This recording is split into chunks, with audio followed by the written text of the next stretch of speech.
Northern Canada, colloquially the North, is the vast northernmost region of Canada variously defined by geography and politics.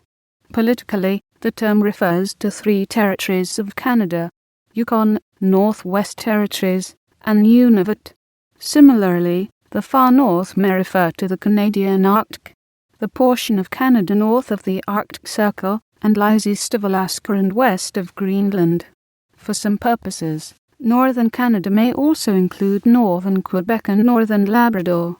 These reckonings somewhat depend on the concept of nordicity, a measure of northernness, that other Arctic territories share. Canada, a country in northern North America whose population is concentrated along its southern frontier with the United States, is frequently reckoned to not have a south. As such, the South is perceived as a region only when it is contrasted against or viewed from the North. As a social, rather than political region, the Canadian North is often subdivided into two distinct regions based on climate, the near North and the far North. The different climates of these two regions result in vastly different vegetation, and therefore very different economies, settlement patterns, and histories.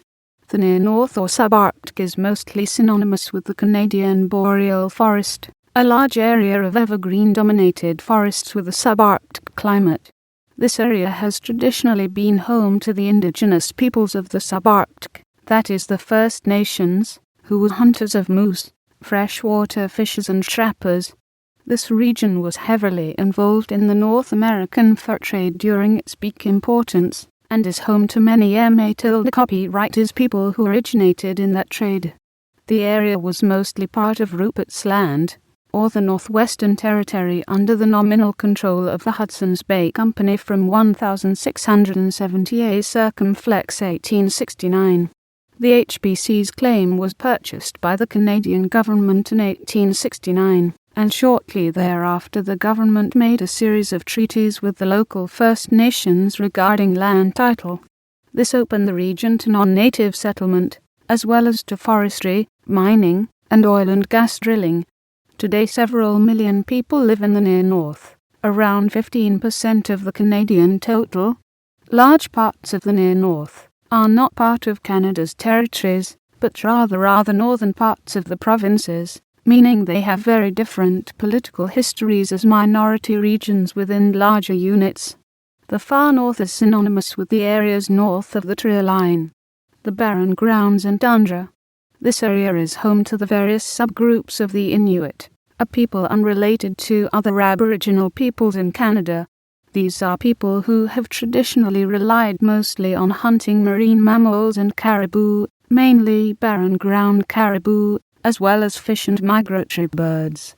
This area was somewhat involved in the fur trade, but was more influenced by the whaling industry.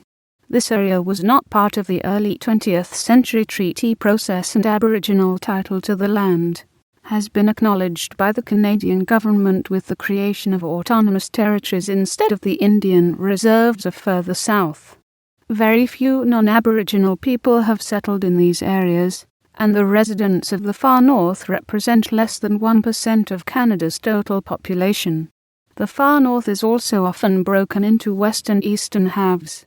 The Eastern Arctic, which means the self-governing territory of Nunavut, as well as Nunavik, an autonomous part of the province of Quebec, and Nunavut, an autonomous part of the province of Newfoundland and Labrador, and perhaps a few parts of the Hudson Bay coast of Ontario and Manitoba. The Western Arctic is the northernmost portion of the Northwest Territories, and a small part of Yukon, together called the Inuvialuit Settlement Region. Since 1925, Canada has claimed the portion of the Arctic between 60 circumflex degrees W and 141 circumflex degrees W longitude, extending all the way north to the North Pole. All islands in the Canadian Arctic archipelago and Herschel, off the Yukon coast, form part of the region. A Canadian territory in the territorial waters claimed by Canada surround these islands. Views of territorial claims in this region are complicated by disagreements on legal principles. Canada and the Soviet Union/Russia have long claimed, that their territory extends according to the sector principle to the North Pole. The United States does not accept the sector principle and does not make a sector claim based on its Alaskan Arctic coast. Claims that undersea geographic features are extensions of a country's continental shelf are also used to support claims. For example, the Denmark/Greenland claim on territory to the North Pole, some of which is disputed by Canada. Foreign ships, both civilian and military, are allowed the right of innocent passage through the territorial waters of a littoral state subject to conditions in the United Nations Convention on the Law of the Sea. The right of innocent passage is not allowed, however, in internal waters, which are enclosed bodies of water, or waters landward of a chain of islands. Disagreements about the sector principle or extension of territory to the North Pole, and about the definition of internal waters in the Arctic lie behind differences in territorial claims in the Arctic. This claim is recognized by most countries with some exceptions, including the United States.